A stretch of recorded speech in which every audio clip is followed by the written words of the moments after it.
सुख क्या है? एक दिन बहुत से भिक्षु बैठे बात कर रहे थे कि संसार में सबसे बड़ा सुख क्या है। अगर संसार में सुख ही था तो छोड़कर आए क्यों?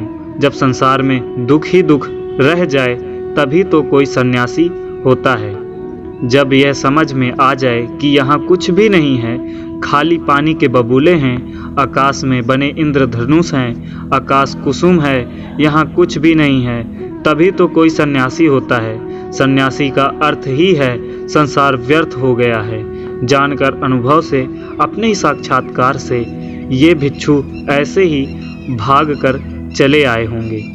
किसी की पत्नी मर गई होगी, सन्यासी हो गया, किसी का दिवाला निकल गया तो सन्यासी हो गया। अब तुम देखना बहुत से लोग सन्यासी होंगे, फिर कुछ और बचता भी नहीं। तब बुद्ध भगवान अचानक आ गए। पीछे खड़े होकर उन्होंने भिक्षुओं की बातें सुनी, चौंके, फिर कहा, भिक्षुओं, भिक्षु होकर भी यह सब तुम क्या कर रहे हो?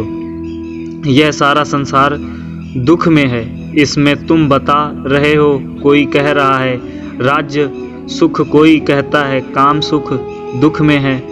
इसमें तुम बता रहे हो कोई कह रहा है भोजन सुख, स्वाद सुख। यह सब तुम जो कह रहे हो, क्या कह रहे हो? यह सुनकर मुझे आश्चर्य होता है। अगर इस सब में सुख है तो तुम यहाँ आए क्यों हो? सुख भी आभास है। बुद्ध ने कहा, दुख सत्य है और सुख नहीं है ऐसा नहीं है, पर संसार में नहीं है। संसार का अर्थ ही है जहाँ सुख दिखाई पड़ता है और है ही नहीं, जहाँ आभास होता है, प्रतीत होती है, इशारे मिलते हैं कि है, लेकिन जैसे जैसे पास जाओ पता चलता है नहीं है। फिर सुख कहाँ है? बुद्ध ने कहा, बद्धोपाद में सुख है।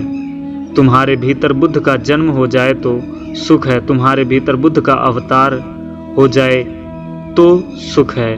बुद्धोत्पाद यह बड़ा अनूठा शब्द है। तुम्हारे भीतर बुद्ध उत्पन्न हो जाएं तो सुख है। तुम जब चाहो तो सुख है। सोने में सुख है, मूर्छा में दुख है, जागने में सुख है, धर्म श्रवण सुख है, तो सबसे परम सुख है बुद्धोत्पाद की तुम्हारे भीतर बुद्धत्व पैदा हो जाए।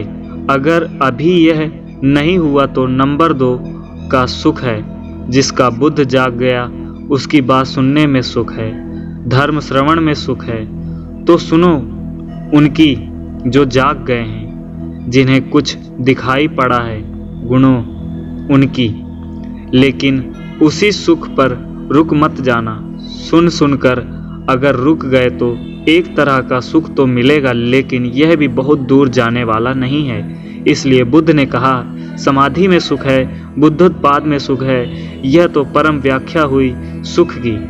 फिर यह भी तो हुआ नहीं है, तो उनके वचन सुनो, उनके पास उठो बैठो, जिनके भीतर यह क्रांति घटी है, जिनके भीतर यह सूरज निकला है, जिनका प्रभात हो गया है, जहाँ सूर्योदय हुआ है, उनके पास रमो।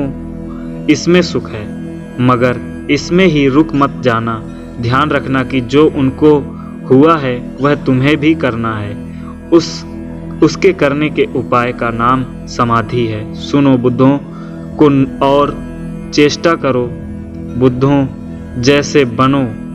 उस चेष्टा का नाम समाधि है, उस चेष्टा का फल है बुद्धोत्पाद। सुनो बुद्धों के वचन, फिर बुद्धों जैसे बनने की चेष्टा में लगना। ध्यान, समाधि, योग, और जिस दिन बन जाओ उस दिन परम सुख है।